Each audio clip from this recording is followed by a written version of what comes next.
Here's some quick headlines for you. French President Emmanuel Macron scraps his fuel tax hike after weeks of protests. He originally planned to delay the tax, meant to curb global warming. One protester now encouraging people to keep pushing for things like higher minimum wage. More demonstrations are scheduled for this weekend.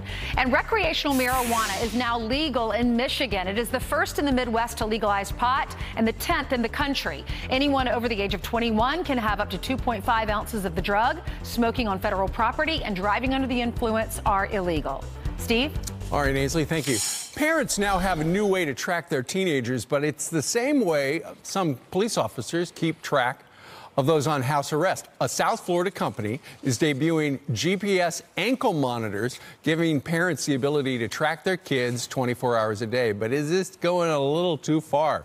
Here with the discussion, we've got the owner of Tampa Bay Monitoring, Frank Kopczynski, and family therapist Tom Kirsting is Screen Right. Guys, good morning to you. Good morning, Steve. Good morning. All right, Frank, let's start with you. Hold up the gizmo and tell us who this is intended for. Well, actually, we were contacted by parents, and what they asked us for was there a way of monitoring their children? We're talking about runaways. We're talking about children sneaking out in the middle of the night who might have who they suspect has a drug problem, is looking to score drugs. So in order to be able to tell where they are, to be able to intervene, this was the device that we came up with that was the answer.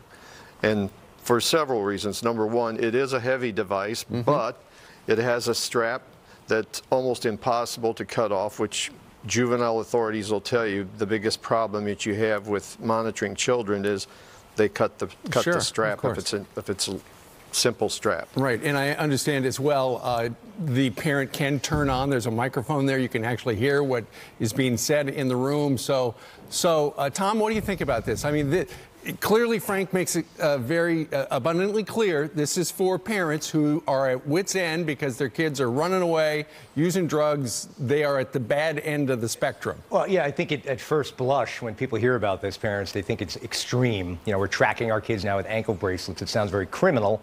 And there are apps, I mean, like Zwift. I don't know if you've heard of that. Zwift is an app that you can put on your phone. It does a lot of different things, one of which is GPS tracking if you are apt to do that with your children. So I think before anybody goes after Frank saying how terrible he is for inventing something like this, you know, what you're saying, Frank, is for kids with criminal behavior, drugs, running away, and so forth. Those are the extreme examples. So, you know, I think we have to read into it a little more before we make any decisions on it. So, Frank, if you're just the average parent looking in right now and you wonder every once in a while, I wonder if my kid's at the mall, I wonder if they're at school or something like that, this is not for them, right? No. I compared this to a smoke detector in your house. The smoke detector is not going to put out the fire. It's going to allow you to save you and your family's lives by evacuating the house. I encourage all my parents that if your child has a drug problem, if your child has mental issues, you know, get help. I don't want to ever foresee keeping something like this on longer than 6 months. This should be a stopgap to keep them from possibly ending up a statistic, dying of a drug overdose or being trafficked, which are horrible situations. Now, one other quick thing, Steve. I think it's harder if we have an app like the one I mentioned on the phone. You're going to have a harder time getting the phone away from your child than you are getting that GPS thing off of them. Sure, and you know, everybody who's got an iPhone can do Find My iPhone, and you can track everybody on your account. If I want to know where my wife is, sometimes I'll just, oh, there she is right there. Frank, I understand you have been hearing from parents from all across the country who are interested in this service, which does cost between $8 and $10 a day, but you can only serve the people down in the Tampa Bay area, right? That's correct. For obvious reasons, if the child, for example, is playing football or soccer, they sustain an injury, they need a CAT scan. I don't have a jet to fly to Montana or to Illinois to take a bracelet off, have them take the test, and then put the bracelet on another ankle.